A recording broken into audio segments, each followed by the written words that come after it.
But I'm sure you're all the same as me, really pleased to see that we've got Martin Beerley with us tonight. Can I just apologise as well? As I go through the evening, you'll find that I'll start turning, my accent will start changing, and it'll be Martin Bailey now, but by the end of the evening, it'll be Martin Beerley, because I'm originally from the Northeast and I can't help slipping back into it. So welcome, Martin. I just thought, I think probably most of us know Martin, but if I just quickly introduce him to those who may not have come across Martin. I mean, there's a long list here, Martin, but Martin is the digital enrichment leader at Lanchester Endowed Primary School in Lanchester near Durham. He's done some fantastic work embedding computing curriculum with teachers and children. You might have come across Martin also as Animate to Educate, where you'll see him on social media and Twitter an awful lot, but it's also where he delivers support and training initially to teachers across the Northeast. When he talks, you'll realise why. But now increasingly across the UK and also I can say internationally, Martin. And Martin, one of the things he's been known for was being on, I think, Romanian television. Romanian television doing the hokey cokey just before. Yeah, teaching the computer curriculum through the okey cokey, or as Martin says, the okey cokey. Yeah. And last year became a lecturer at Durham University, so delivering the computing curriculum to PGCE students. So we're really pleased to have you here tonight, Martin. It's a pleasure to have you. I've known you for several years, and I know the great work that you do, and I know how well you're respected by people within the EdTech community. So thanks for coming along to do this. Pleasure. I think tonight, really, what we're looking to do is just chat to Martin a bit and find out exactly what Martin's been doing with LbQ at the schools he works in. But I just wondered, Martin, if you could just maybe give us a little bit of a background, explaining how you came across learning by questions and what it was that attracted you to it when you first saw it. Yeah, so I think probably getting on for 2 years ago now, I sort of first started to hear little bits about sort of learning by questions. I'm in that sort of, social media world, so you start seeing little things drifting through on Twitter, Facebook, etc. So, the brand, the name, something I was semi-familiar with, but probably going back around about 18 months ago, I would say bet 2019 was when I first sort of really got the opportunity to sort of see the product firsthand. And I do still sort of believe in conferences like BET and sort of more regional conferences as well, because I think social media is great for making you aware, but you do still need that face-to-face contact with companies. You need to have a little bit play and experiment, and we sort of make a big thing about getting our children involved in these events as well. So as we're chatting sort of before we started, the last 2 years and beyond, we've had our children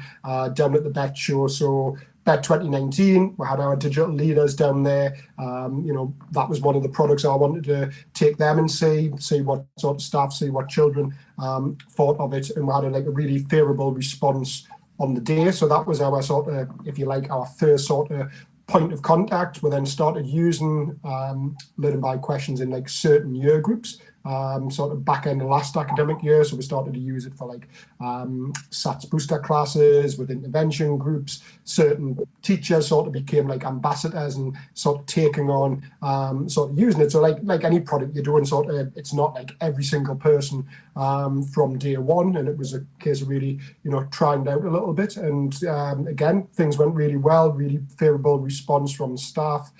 Pupils were very engaged in it. And so since the start of this academic year, 2019-20, we've started to roll out very much across the school, and it's something that's getting used on a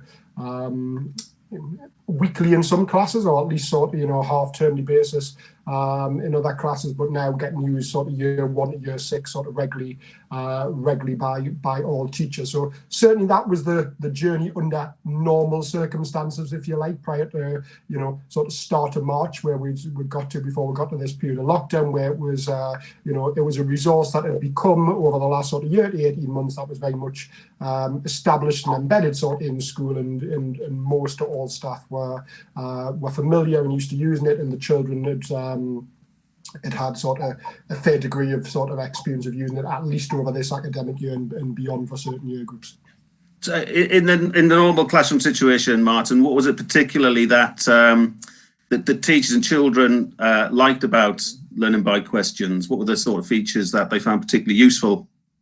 Yeah, I think to me it's there's lots of things that obviously proclaim a lot sort of in the world of sort of ed tech. You can have all these fancy whizzy sort of products and that, but actually learning by questions is one of the few things I can generally say I have found to be transformative in my teaching career. I think we've had a lot of replacement technology over the years, but when we'll look at sort of ed tech and actually think, has that really changed sort of classroom practice?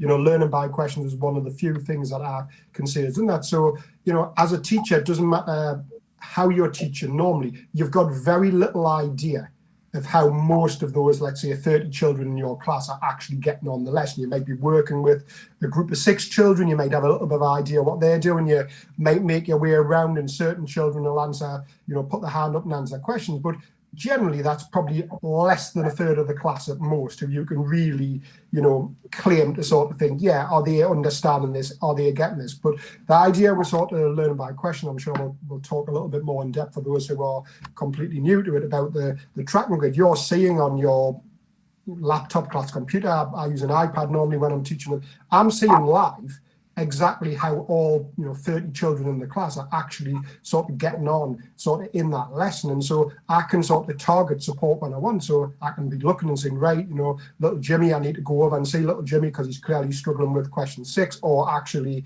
a lot of the class are not getting sort of this particular one. I can pause the lesson, I can do some whole class teaching, and that in itself is completely transformed. I can't think of anything that's ever had that sort of, degree of impact where you are getting that sort of oversight, sort of the lesson. And so that type of thing is what really, I think, gets teachers sort of hooked in, first of all. We'll talk about the pupils in a little bit, but when you actually sort of show that to a teacher, that really has the wow effect sort of, to any member of staff when you show them that sort of for the first time. So that was certainly how we got how we got staff very much on board, and sort of what was the hook, if you like, sort of as to why this was something different from anything else. Because naturally there's lots of products on the market. As digital enrichment lead, I've introduced staff to various things over the years, but this was what sort of made LbQ very much sort of different and stand out sort of from the crowd.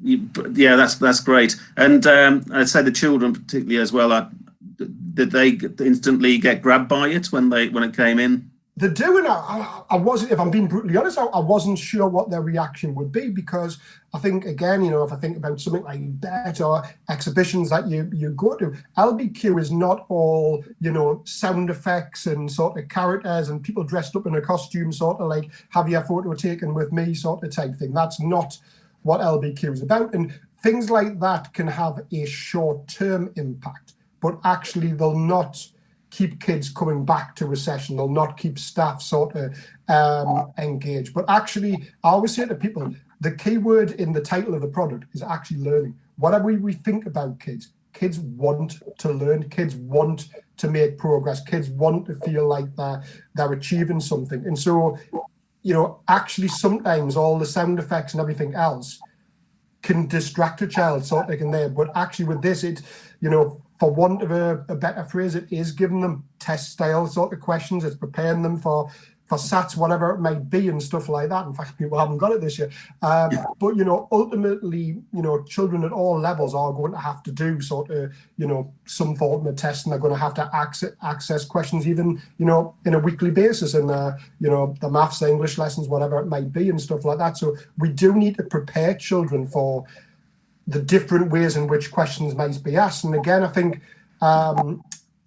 children really appreciate that, because often as a teacher, we'll model something on the board, and then we'll set the kids off and give them 20 questions. And as a teacher, we'll think, oh yeah, isn't that great? They've like sort of really understood sort of, fractions or whatever it is that you might be doing. And actually all they're doing is just copying your model off the board and repeating that times 20 or whatever sort in their daily maths books. Actually, with learning by questions, you're seeing that whole range of questions in a wide variety of contexts, and they really are showing their knowledge and understanding sort of it. And kids appreciate sort of that success, and we'll get into how they get support, because of course they're not always going to get things right straight away, and LbQ can offer that support, that assistance in lots of different ways. I'm just seeing Auntie Carol's just joined with her. Carol Allen, part of the group. Hello, Carol. Welcome, Carol. Thanks for joining us. And that's brilliant, Martin. I know that you've seen how LbQ works in the classroom in normal situations where the questions are sent, the teacher can track live, and you can intervene. And it's the intervention and immediate feedback with the questions are brilliant. But of course, unfortunately, something happened a few weeks ago, which sort of put a bit of a spanner in the works for all that. And one of the great things is that at Lanchester, I know, and also at Birchwood, where you do work as well, you've been using LbQ in these difficult situations. So how have you gone from what you were doing to working with the children now in this completely different situation? Yeah, so when we had the notification that we're going into lockdown, if you like, we had about 3 or 4 days as a school to plan for that. So probably like lots of schools, it was like emergency staff meetings and sort of all getting together and how are we going to manage this? What's it going to look like in terms of sort of volume of online learning? Are we going to be sending physical packs home? Whatever it might be. So I suppose the two more general points that are important, sort of before I talk specifically in LbQ, that as a school, we made the decision that we were very much going to go down the digital route. I know sort of, some schools were keen and quick to avoid that to begin with. It was like, oh, not every child might have access to a device. Not every child might have access to the internet. And of course, at Lanchester, that is the case like it is at every school. The percentages will vary. But if I'm being slightly controversial, I would say that in any school, the percentage who can access digital sort of resources will be at least the majority. I'd be surprised if there's many schools in the UK where it's not at least the majority. And in actually probably, most cases, you're talking, 70 to 80% or whatever it might be can access it. I think in most cases, that access to the internet is actually not a huge issue. Of course, I'm not saying that there are not individual children, and of course they are. But if I sort of just speak honestly rather than being PC, I think a lot of schools were quick to use that as an excuse because they were maybe a little bit scared themselves to go down that route. So first of all, we didn't. We said no. We think there's at least a good enough percentage of people who are going to be able to access these things online. This is something that we're proud that we've done as a school over the last sort of 6, 7, 8 years. And whilst nobody could have planned for this situation, we did at least feel prepared. The second sort of thing was that we looked and we said, right, what are we going to use? And if we're going to sort of go down the online route, what are we going to use? And there was a 1,000,001 companies sort of offering things free of charge sort of during this period, which is great. It's lovely that the edtech sector came together in that way. But what we decided as a school, as a staff, we said, we're only going to use things that we've already got in place, that our staff are familiar with, our pupils are familiar with. So we looked at our range of sort of resources. And obviously LbQ was something, that we'd never used for home learning before. We'd never sort of set a task to be done outside the classroom before. And I'm sure, as a team, it wasn't sort of how the product was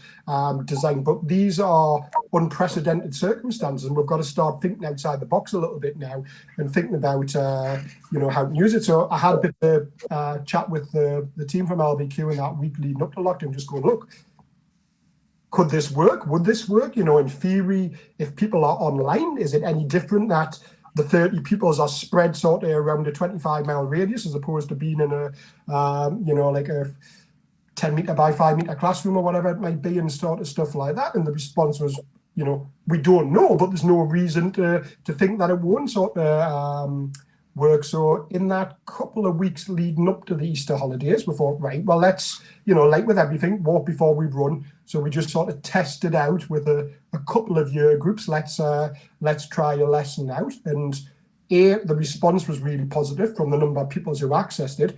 But B, and most importantly, it all worked. There was no different, really, to some extent, certainly from the technology point of view, about delivering an LbQ lesson with the children spread out all over the Northeast to what it was actually delivering that lesson in the classroom situation. And then since we've sort of developed that confidence in things working, people's accessing it, we've sort of then ran a full program of things since we came back after the Easter holidays. So there's sessions throughout the week for children from year 1 to year 6. And we're regularly getting well over 100 children accessing each session. And due to that demand, we're actually going to increase the number of sessions from next week and continue that even sort of once there's partial reopening or whatever it might be, sort of from June the 1st afterwards. So that's just a little, sort of a journey of where it's been over the last sort of 6, 7, 8 weeks. So when you generate the 3-digit code, how do you send that out to the children so that they can access it? How do you get it out to children? So I suppose 2 things are crucial. We use Twitter to very much publicise that the sessions are happening. So we've been sort of, we've got a big Twitter following amongst our parents. So we sort of use that, don't forget there's so we had one this morning at 9:30. So I was on, 8:30, 9 o'clock, just getting the tweets out. Don't forget, we've got a session at 9:30 this morning. And then the codes itself, we've got like a VLE, like a learning platform, which, has been sort of crucial to us as well. And so we put the codes on the class pages for them. But we did discuss different ways. We could have texted them out to parents, whatever it might be. There was various options, but our VLE is quite established, and so the children log on to their class page each day. That's where they set various bits of work. We've got links to LbQ to download the apps and stuff like that, and that's where they go to get the codes. But it certainly wouldn't be essential for a school who was wanting to use learning by questions to have a VLE. It's just that's the way we personally do it. Yep, that's great. And you're actually running sort of live sessions as well now, where the teachers are tracking the actual answers as they come in from the children. Yeah, and I think it is right to talk about it being live. I know sometimes, when I've been sort of promoting, live session, and some people have started asking about it, people's first response when they think live is actually like the teacher sort of stood in front of a camera doing like a Zoom lesson or whatever it might be and stuff like that. But there's actually more than one way to deliver a live lesson. And actually, as a teacher, that would be something completely out of our comfort zone. Like I speak at events and stuff like that. But if you ask me now to deliver a half-hour, 45-minute lesson with a camera stuck in front of us, it wouldn't be anything like the lessons that I actually deliver in the classroom. We haven't been sort of skilled, prepared to do things in that way. But actually being there for your children, being able to it be you, the staff from your own school, giving the sort of the feedback, giving the support is what's crucial. Not about having a camera stuck in front of your face. So, our pupils have really valued it because there is support in different ways. And yes, it is a little bit different being in the classroom. So, first and foremost, LbQ itself gives support. It's not a case of if you get the question wrong, it's just like there's support given when you get it wrong. And if you continue to get it wrong, it's support there. But actually what we can do, like what we do in the classroom, we're seeing the tracking grid, which if anybody's not familiar, it looks a little bit like a spreadsheet where we're seeing sort of, coloured squares as to whether people are getting the questions right or wrong. And if we see a particular question that's causing any problems, we can pause it and we can sort of provide what's called an ad hoc question where we can annotate over the top of that particular question, maybe sort of showing them, the first step as to how to do it, or we can set an ad hoc question that pushes out on the devices to anyone accessing the lesson that sort of maybe breaks it down with sort of lower, smaller numbers, whatever it might be, and so on to help and support them with them. So it's slightly different in the classroom because in the classroom they'd say, right, okay, then kids have paused the lesson, eyes on the board, I'm going to model one. but it doesn't actually stop you sort of modeling a question, sort of providing the support just because the children are sort of spread about. And, you know, for kids, but actually for parents, sort of knowing that the teacher is still there is actually really important. And there was a lovely tweet when 2 or 3 weeks ago when we'd done a session, and one of our parents just tweeted out and just went like, oh, you know, thank you Lanchester, thank you LbQ. You know, for the first time in weeks, I just had half an hour where I could actually finish a cup of coffee and just had half an hour listening to the radio and that sort of to yourself. And we've got to remember when we're setting things to think about the parents and not just the pupils. And if we can be there live, then that is actually not just to support children, it's to support parents as well, because parents and carers are finding this time tough as well. And anything we can do to help and support them is just as crucial as it is to helping and supporting the children out there.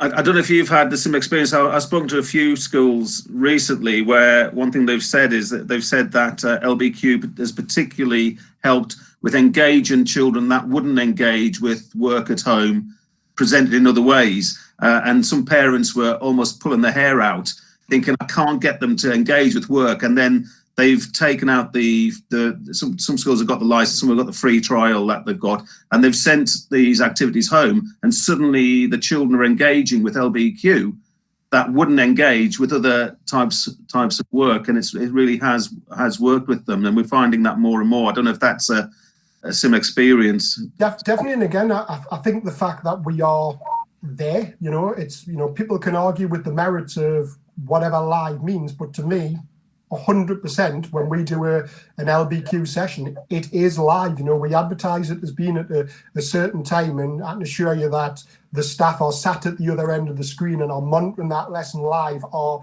you know, intervening when we can. We can't go over to each individual desk like what we can in the classroom, but we are there, and it makes it stand out, and therefore that is why the engagement is there. It's not the only product that we're using. It's not the only product that we're giving our children access, and I'll not name or discuss any others, but, you know, the reason why the engagement with LbQ is probably the highest of anything we're using is because of that sort of, that confidence, that belief, or that just even to an extent, it's, you're able to still timetable and structure something, whereas, you know, with other products, it's like, oh yeah, you know, you can go on this app, you can go on this, here it is, but actually, people need direction, people need that little bit structure, people need that bit support. And, you know, whether it be, you know, parents who are struggling or parents who are just trying to still work from home themselves and stuff like that, sort of alongside juggling home learning, the need the support of the school and the teacher as much as is humanly possible. And, you know, I think all those things combined,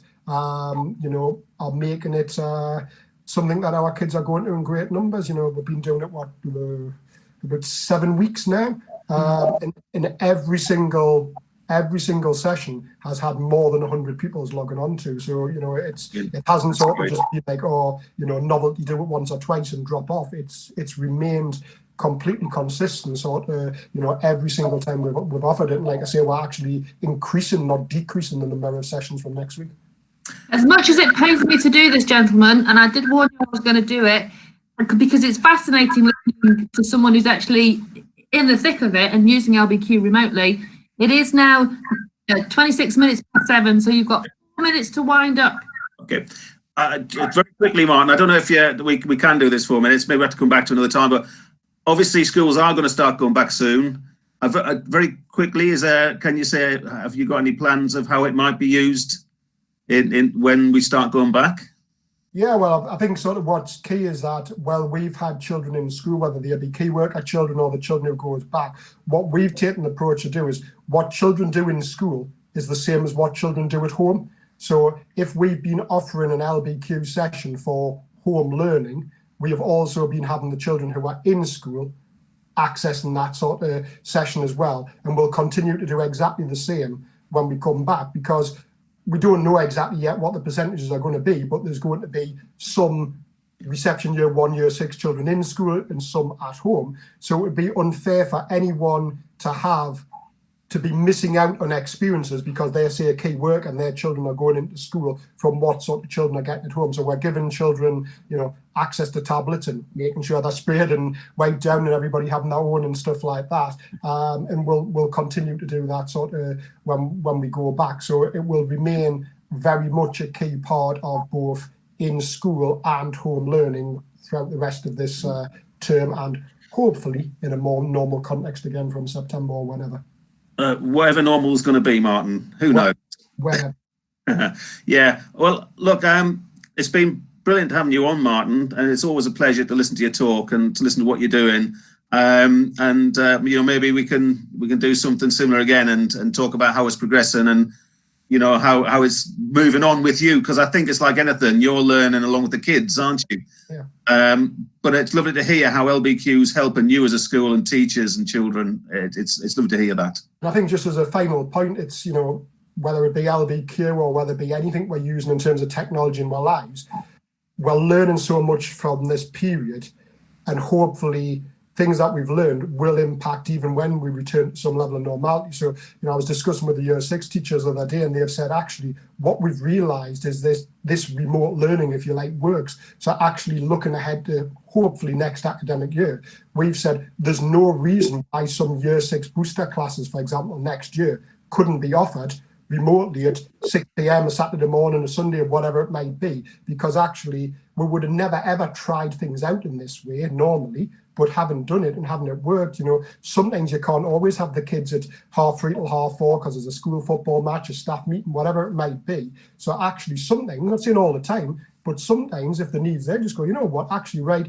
6 o'clock Wednesday night, bump, we're going to do like the booster class online this week and use LbQ. And now the staff and the kids have got the confidence that works. So things that have happened in the last few months will impact positively on the future also. And I think that's just a nice way to bring things to an end. Yeah, it's a good way to look at it on a positive note. Look, thanks, Martin. And anybody, I don't know if you saw there, if you want any support, if you can go to, what was the email address again there, Gillian? Can you just put that up for everybody? Ooh, is it on there? I can see it now. Hang on 2 seconds. Yeah, so I can't see it on there. Sorry. Gary. It is in the chat. It's training@lbq.org. It's quite simple, and I'm one of the people that answers it, and we'll answer any queries, and we'll set you up. We won't, we just want to help you use it. Yeah, I mean, we're here to help anybody who needs it. If anybody has a question, you can always access us at lbq.org. But thank you very much for joining us tonight. Thanks, Martin. I really appreciate your input, and thanks for all your help. And good luck, everyone. And let's see how we get on. Thanks a lot. Absolute pleasure, everyone. Take care now. Good night. Thanks, Martin. No doubt be in touch. Take care now. Thanks.